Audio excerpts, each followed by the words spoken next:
approximate date for the president's first foreign trip? I think there was a little confusion yesterday about what month he was talking about. And then will he need a ceasefire to be in place or closer, either in Gaza or in Ukraine, before that trip takes place? Mm-hmm. The president will be heading to Saudi Arabia in May. As for specific dates and details, we will be reading those out to you as soon as we possibly can. I know our teams are working on the details of that trip.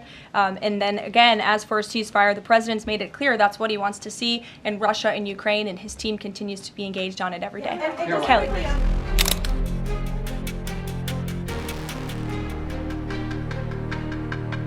Today, the Russian government said that their new goal is 160,000 conscripts for the war.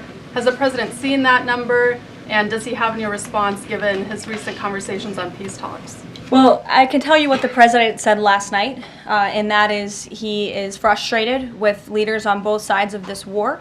He wants this war to end. There are men that are dying on both sides, and it's been going on for far too long. Our team continues to be engaged with the Russians as we are with the Ukrainians, and the president continues to be very, very much engaged on this topic. 15 rescuers have been found in their sort of ambulances where they were apparently killed by Israeli forces.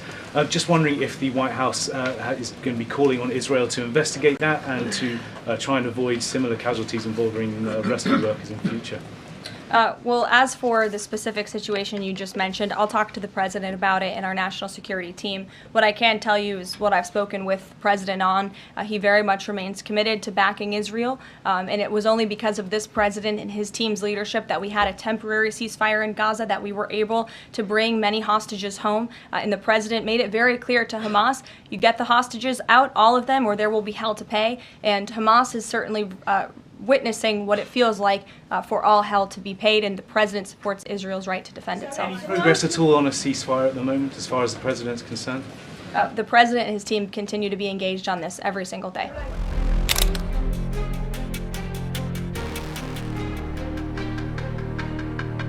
So we'll probably stop at UAE and Qatar, and as I used to call it, Qatar. Nobody's ever told me right or wrong. I always like to say Qatar, but it's Qatar. They like to say Qatar. And Saudi Arabia, the three of them, and then we'll go. President, would you be able to confirm recent reporting that you are making plans to go to Saudi Arabia next month? And if so, why is Saudi Arabia so important? So I have a very good relationship with the Middle East. In fact, if you look at Michigan, I won the vote by a lot. People were a little surprised. And I have a very good relationship with Mohammed and the king. His son is Mohammed, he's great. Crown Prince, actually he's Prime Minister too. He's got a lot of good titles. But he's great, and the king has been wonderful. And if you remember, last time I went to Saudi Arabia, I put him first on the list because they agreed to buy $450 billion worth of American goods, military and otherwise. And they did, and it was an unbelievable day. It was in this gorgeous ballroom, and companies were there from many, probably 100 companies, and they were given anywhere from $40 or $50 million to less, and more, actually. Okay, some of them were given numbers that were just many times that amount. I think we had a couple of $20 billion deals and big stuff. And it's a very rich country because of oil. And we are a very rich country ultimately when we straighten out because of oil. Oil is always good. And I agreed to do it again, and they've agreed to spend close to $1 trillion of money in our American companies, which to me means jobs. So they're going to spend hundreds of billions of dollars giving them to American companies that are going to be making equipment for Saudi Arabia and other places in the Middle East. And for that, I think it's worth it. I did it last time, $450 billion, and the press was there. It was one of the most unique days I've ever seen, where companies would get up and you're getting $20 billion. They named the company. The chairmen were all there, every chairman and top person in the company. You remember that, Peter? I don't know if you were there.